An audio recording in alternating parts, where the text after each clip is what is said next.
यति बेला हामी गौमुखी गाउँपालिका वडा नम्बर 5 छापेमा छौँ र हाम्रो साथमा हुनुहुन्छ लामो समय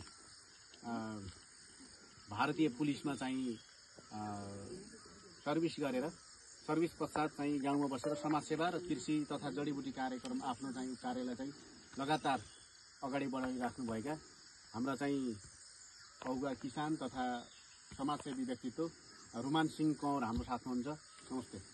सन्चै हुनुहुन्छ? हजुर सन्चै। पोहोर यति बेला पनि तपाईँहरूको यो बारीमा चाहिँ एकदम टिमुर लाउनको ठुलो लहबरी थियो। त्यो काममा म पनि सहभागी भएको थिएँ। अहिले मेरो स्वास्थ्य अवस्थाले गर्दाखेरि यहाँहरूको सुरुवातको दिनमा म आउन पाइनँ। अहिले कति हजार बिरुवा लाउनुभयो? अहिले 2000 बिरुवा त्यहाँ डिभिजन वन कार्यालय प्युठानबाट उपलब्ध भएको छ। अनि त्यसलाई थप बिरुवा भनेको कुरा छन्। अब आइसाल पनि थप आउने जस्तो कुरा छन्। लगातार हामीले यो मेरो बारीमा व्यक्तिगत रूपमा पहिले सामाजिक रूपमा लाउँदाखेरि अलिकति केही कमजोरी देखेको कारणले अहिले व्यक्तिगत रूपमा जो लाउने भनेर लगभग मेरो 50-60 रोपनी जग्गामा यो बिरुवा लाउनेको हाम्रो योजना चलिरहेको छ। अब मान्छेहरूले गाउँघर खाली गर्दै जग्गाहरू बाँझ छोड्दै चाहिँ बजार पस्ने चाहिँ अहिले एउटा चाहिँ लहर पनि छ। पढाइ लेखाइ या सेवा सुविधाका नाममा, सुख सुविधाका नाममा तपाईँ चाहिँ एउटा पेन्सनर मान्छे लगातार रूपमा चाहिँ यसरी सानसाना टिमुरका बिरुवा रोपेर चाहिँ यहाँ बस्नुभएको छ। यसको निम्ति यहाँहरूलाई धन्यवाद पनि छ। यसको यो चाहिँ हाम्रो गाउँतिर त थोरै मात्रै परेको हुन्छ। यसमा यस्तो खास के गुण छ अथवा यसको भविष्य के छ तपाईँले यो अभियान चाहिँ थालनी गर्नुभएको छ? तपाईँले अब यसरी दर्शाउनु भएको कुरालाई अब म 70 वर्षको पार गरिसकेको छु। यो बिरुवा यो फाइदा मैले उठाउँला भन्ने मलाई त्यतिको छैन। पेन्सनर हुँ, पेन्सनबाट मलाई गुजारा हुन्छ।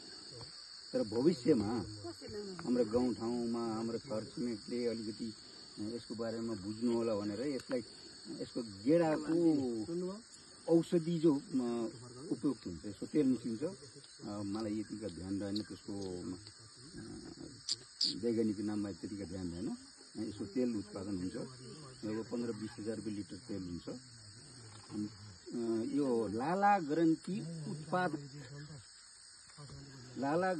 उत्सर्जक भनेर यो एउटा किताबमा लेखेको छ, आयुर्वेदिक किताबमा। लाला ग्रन्थि भनेपछि हाम्रो राता रेड सेल हुन्छ नि, त्यसलाई बढी उत्पादन गर्छ अरे। अनि त्यस कारणले यसलाई औषधि मूल्य हो भनेर मैले बुझ्छु। औषधि जो हो, यो मसला मात्रै नभएर औषधि पनि हो। औषधिको कारणले मैले अब म 70 वर्ष पुगेको नि, म 70 वर्षको भएँ, 80 को हुम्ला, 90 को हुम्ला। अब त्यो भोलि 71 वर्षमा म जाम्ला। तर मेरो पिँढीले, छोरा नातिले या छरछिमेकले या हाम्रो गाउँ छिमेकले यहाँ यस्तो अब पहिले यहाँ थियो।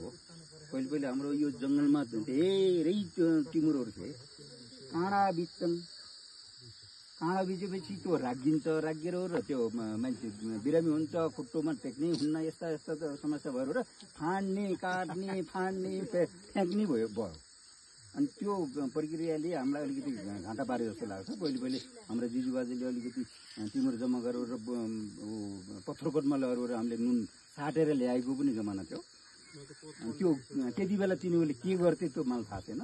तर अहिले हामीले अब यहीँ जो हाम्रो प्रशोधन केन्द्र बनिसकेको छ, तेल पनि निकाल्न सक्छौँ अनि विदेशमा पनि पठाउन सक्छौँ। विदेशले पनि अब यो चाहना धेरै गरेको हुन्छ। रोटी मसला पिसेर रोटी खाँदाखेरि हामीलाई टेस्ट हामीलाई राम्रै आउँछ, हामीलाई पनि र अरूलाई पनि त्यस्तै हुनु होला भन्ने जस्तो मलाई लाग्छ। यहाँहरूलाई धन्यवाद।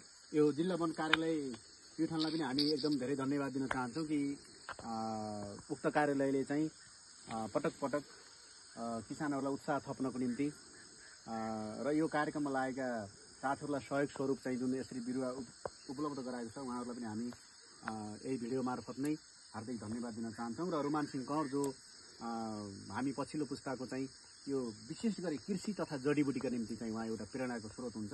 यहाँहरूको चाहिँ अझै यो लगाव अझै चाहिँ एकदम निरन्तर रहिरहोस् भन्ने पनि शुभेच्छा म प्रकट गर्न चाहन्छु।